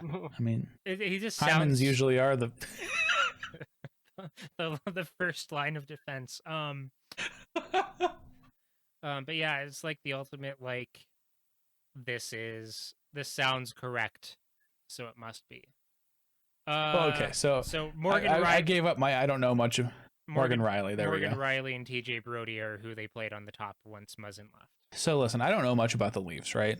And I think I made that perfectly clear. Yeah. But I feel like the Leafs were always like the juggernaut in the North. The winter is coming, and it's the Maple Leaves. Yeah. And it was like they're as good as Colorado or better, and et cetera, et cetera. All of these discussion points. Yeah. And then as soon as they got the shit kicked out of them in the playoffs, all of a sudden everybody is like, yeah, they had these really glaring, obvious weaknesses. As it turns out, getting like, Joe Thornton and Wayne that other Simmons. dude who sucks. Wayne Simmons, is that who Yeah. you're thinking of? Mm-hmm. Yeah. Turns out getting him, Wayne Simmons. What did they get? Is it Bogosian that they got? Zach got Bogosian, Foligno. Yeah. Yeah, as it turns, everyone's like, oh yeah, they had some really obvious weaknesses, some really obvious downfalls, and everyone's just talking about how it's like a very clear thing that they lost and how it makes a ton of sense now that they've done it. Whereas before it was like, LOL Leafs in 4, like, I don't know.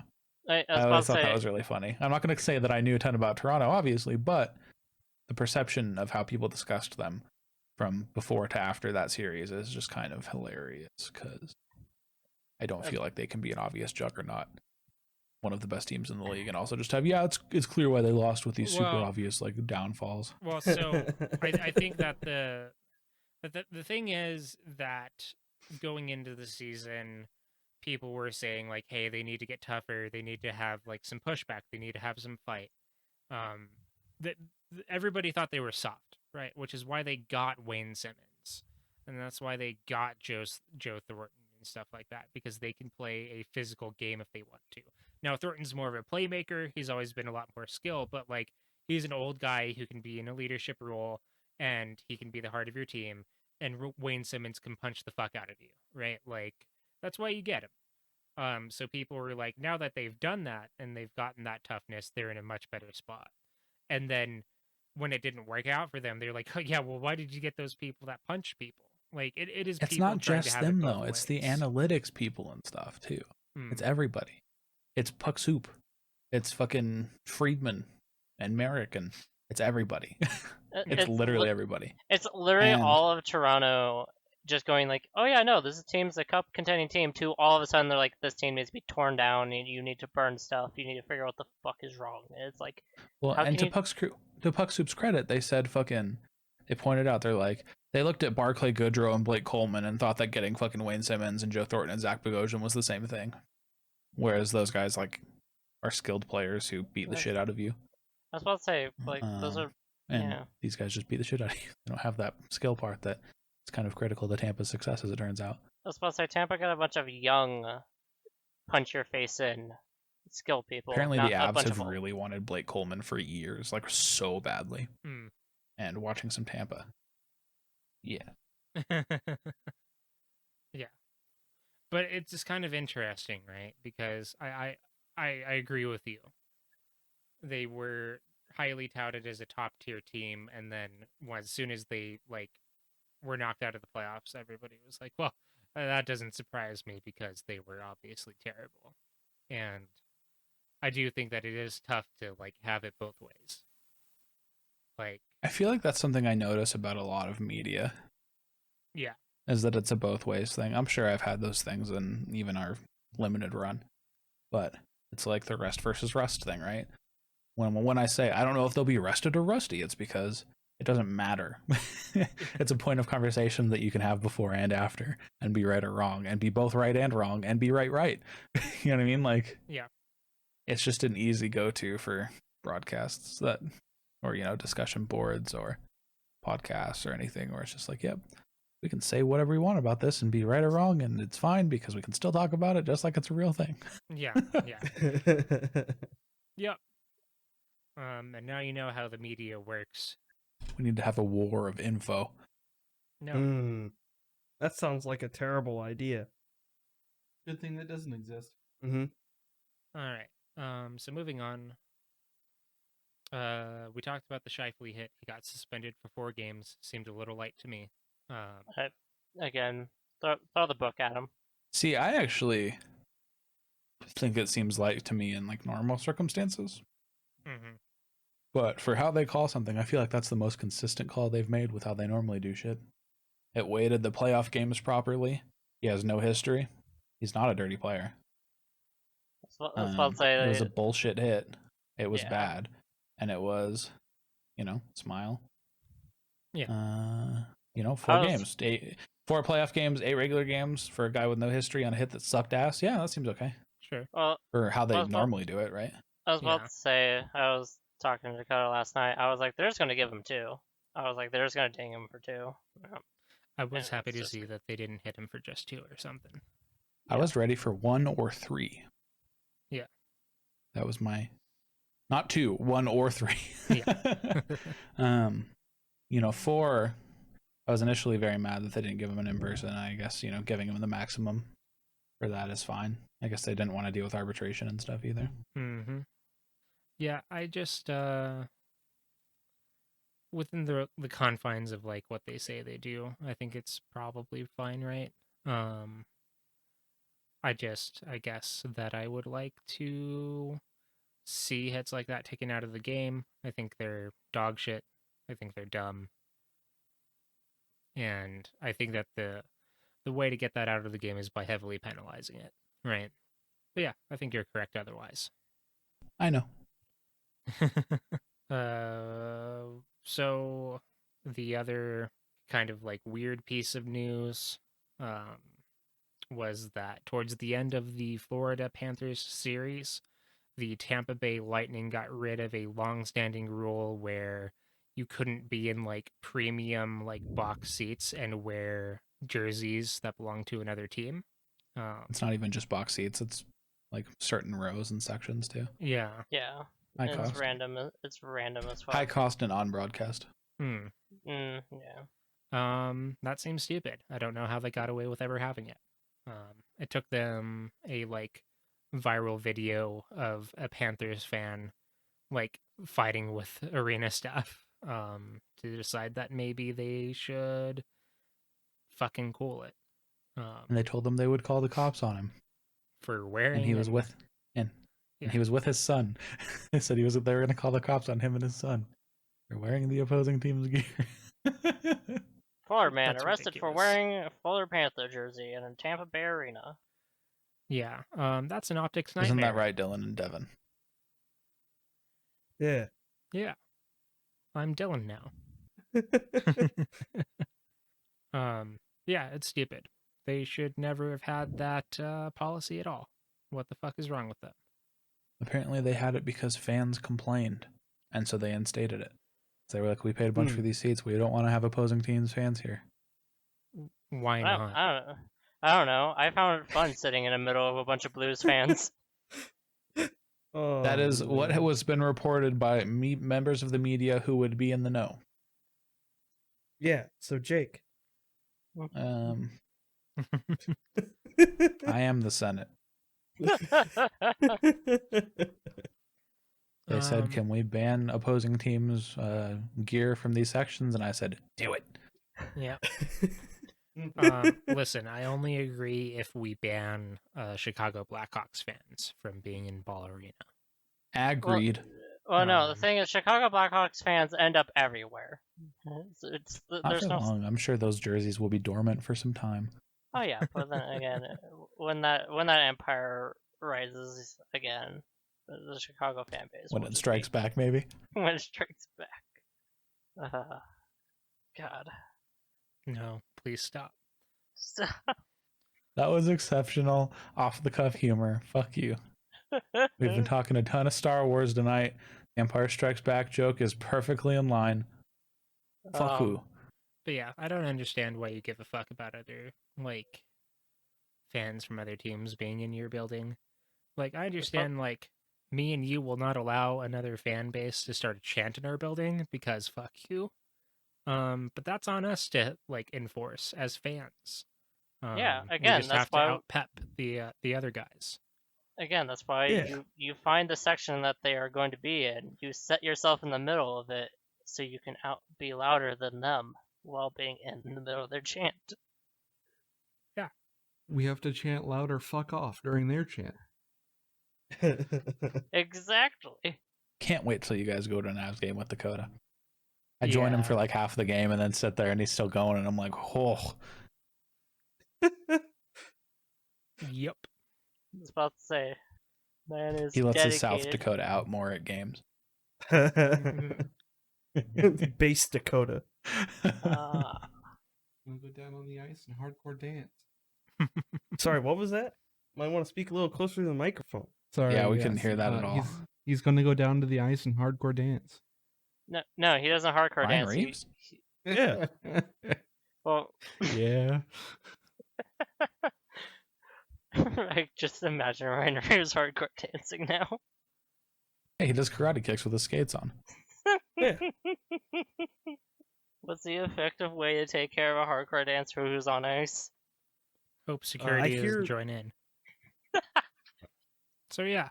Next up, Ottawa Health is a savage establishment. Jake knows all about that.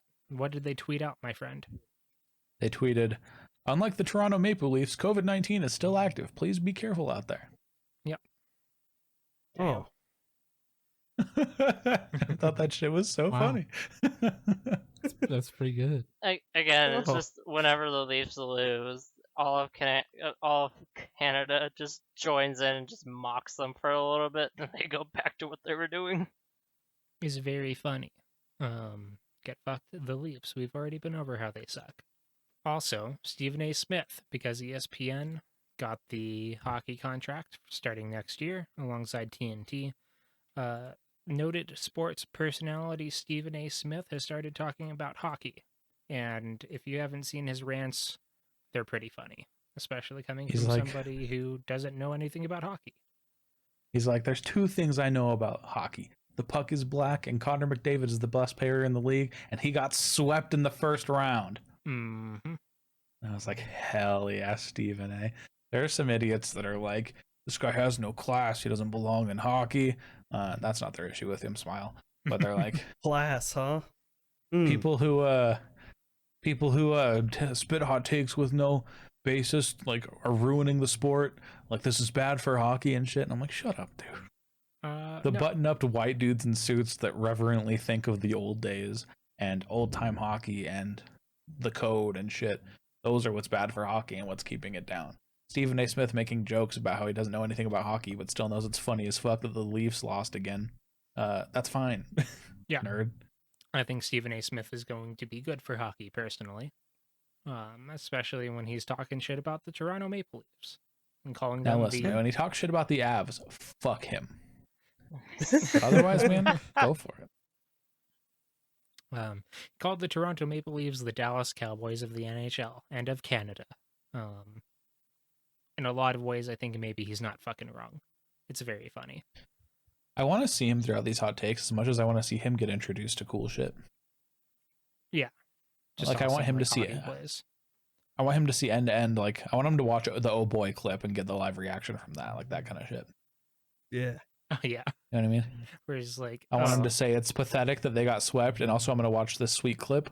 Oh my God, Nathan McKinnon. And he actually performs in the playoffs. He's the true best player in the league, and throw his hot take in like that. mhm. That sounds like a great time. Well, the funny thing was I was listening to 31 Thoughts earlier today, and if I remember correctly, they went like, "Yep, they're talking about the series that ended, and they're like Avalanche Blues. Nathan McKinnon just destroyed the Blues, and there's really not too much more to talk about, except for also how sneaky good Gabriel Landeskog is." And I was just sitting there going like, "Yes, Gabe the Babe is getting his due. Gabriel Landeskog, Gabriel yeah. Landeskog." the Swedish chef. He can make me pancakes any. Mhm. Stephen A. Smith is good. Gabriel Landeskog is beautiful. The sun rises and sets every day. Finally, the draft lottery happened yesterday. Yoy! And there is no God. The Buffalo Sabres got the first overall pick. They will proceed to squander that pick because their system and their organization is a joke. As soon as they got that pick, I saw a tweet that says Owen Power has requested a trade from the Buffalo Sabres. Yeah. I was I about to mean- say, like, is there just more Eric Lindros style bullshit that just gets pulled because the Sabres is like actual like toxic wasteland right now? So, Indy, please explain the Eric Lindros reference to the boys. Because Oh, I so guarantee Eric- you they don't know. Oh, okay. Eric Lindros, a really good player who was drafted first overall by the Quebec Nordiques, who became the Colorado Avalanche, told that he would not report to the team and would not play for them. Oh, So he basically had to be traded immediately because he was not going to play for the team because he was not going to Yeah. dress. Because the owner of the Nordiques at the time was a bitch. So like Lindros did not give out his reasoning of why until like way later. But yeah, he just like sat there, and as soon as he was drafted, was like, "Nah, fam, I'm not playing for you." And so he was traded for a buttload of money, Peter Forsberg and a handful of other players and picks, and then shortly afterwards, the Quebec Nordiques moved to Colorado and win a cup. Y'all know the name Peter Forsberg, yes? yes. It's a trick question. I know you do. It's the guy in that clip where he's looking at that other dude, and that other dude looked like he should have worn his brown pants that day. Yes. Oh boy. I was about to say the original. Oh boy. Yes. Yep. The inner monologue. Oh boy. So yeah, that's Eric Lindros. The Sabres couldn't have picked a better year to win the draft lottery because the class is generally weak and nobody knows how good anybody is actually. So Yeah, It was- before the But- most Buffalo Sabres win. Wait, before, no. before all this fucking year happened, it was like, this is one of the worst draft class in a while. And now that they haven't been able to watch that shit, it's been, now we don't even know how bad or good it is.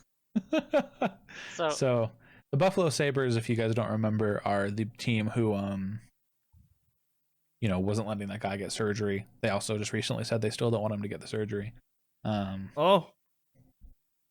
Yeah, so that's that team. But they've squandered Yes, but 6.9 trillion first overall picks, and they have another one now, and it's not a good one. Well, and the other thing is their second overall pick from a few years ago is also just like get me the fuck out of here mode. Mm-hmm. So again, that team's falling apart. I don't expect many people to ever want to play there right now until something just. Well, I would have to assume the owner of the team would have to sell it. Yeah, For anything to happen. a lot of people are thinking it's the owner that is fucking it all up. They also decided who was going to pick second overall yesterday, and picking second overall in the upcoming entry draft. That's right, anime is leaders. That's right, anime as Oh. leaders. The Seattle Kraken. Yes, they won. oh, The Kraken. Do you guys know who the Kraken are? Smile. they're from Seattle. Hmm. You should know this. We've discussed it. I was about to say, what other info about the Kraken is there? I forget. They're new. Yeah, they're they're not a new. team yet. They will be a Oh. team. That's right. They're the expansion Okay. team that enters the league next season. Yeah, that is cool. So they get a high pick for entering the league. And Vegas dropped to 6th and then got a player who sucks shit. And then they also Smile. picked up another player within that first round and then traded him away for Pacioretty. Yeah, Nick and Suzuki. So fucking you could And- say that Nick Suzuki is fucking so tight. I fucking love Nick Suzuki. I'm so glad he's not in Vegas. Yeah, so the Seattle Kraken get the second overall pick, which is cool. Good for them. Yeah. We will have one Avalanche player that we know and love on that team. It's next year. Yeah. So I guess we can have a Unfortunately. rooting interest in that. Mm-hmm. We'll be like, damn, Donskoy looks good in that blue. I was fuck you. Fuck you. I unmuted to say that shit. I was literally about to say, we wish you well, Jonas. See, I just remember when Vegas was like, we'll take Calvin Pickard. And then I was like, okay, Pickard will look good in that jersey. And Gets then he sent never down to the wore it. minors. No, he wore it for one game because they had to go to their 5th goalie. I miss Pickard. He wasn't a great I goalie, don't. but He was a good bad dude. goalie, but a great guy. I know. He deserved better. He deserved to be better. He deserved Yeah, he better should than have to be put in the thrown on work. the Detroit Red Wings AHL team. I think that's where I last knew of his name. I don't know where he is now. He Yeah. might not be playing. So later on, we'll have to pour one out for Big Dick Pick, but in the meantime, we have to leave you. Actually, I do interrupt one What? more thing. Okay. The never mind. Taylor Hall winning the 1st overall draft pick is still a thing. Yep. The team who I know.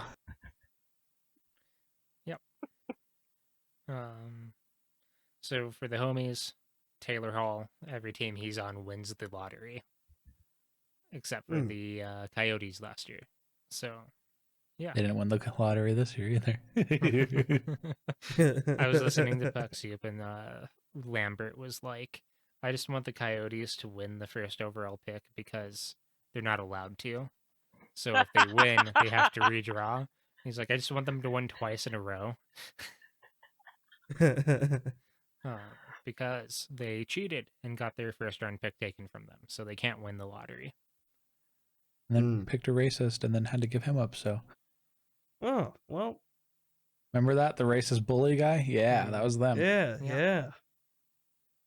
I do remember that. We've had Man. multiple discussions about Man, McKinnon could have been throwing a helmet at him this year if he played. it. Hell yeah. So yeah, this one went on a little bit longer than I think any of us thought it would, even though we knew it was going to be longer. If you stuck around, Yeah, with even us though it was this- explicitly said. Smile. still didn't think it was going to be 2 hours. But yeah, if you hung out with us for this long, thank you. It's much appreciated. Hope you had as much fun as we did. You're welcome. And if you want to hit up the show, it's really easy to do. I will literally reply to anybody. It is at GritHockeyCast on Twitter. If you want to hit me up personally, I probably won't respond to you there, so don't do it. It's at Kumodere, Kumodere, or do. I don't give a fuck. I probably will reply to you. I'm just being a bitch. And Nothing finally, new. Jake, where can people find you? That's right. Anime Yeah. as leaders. Yeah, it's Anime's Leaders. I was gonna Yeah. say, if they don't know by now, they haven't been paying attention. Yeah, that's right. Anime as Leaders. Every Anime episode is as somebody's first leaders. episode. We said it like 4 times. Nope. Uh, Those never It's happened. actually, it is anime as leaders 4 times in a row is my Twitter handle. Oh, Well, that's why we spaced it out throughout the entire pod. Yeah, it's like Beetlejuice. You have to say it 3 times or it doesn't come into fruition. Haha, that's right. But anyways, we'll see you guys next time. It'll probably be relatively soon because, we have games covered now. Yeah, have a good one. Okay, see ya. Bye. Bye.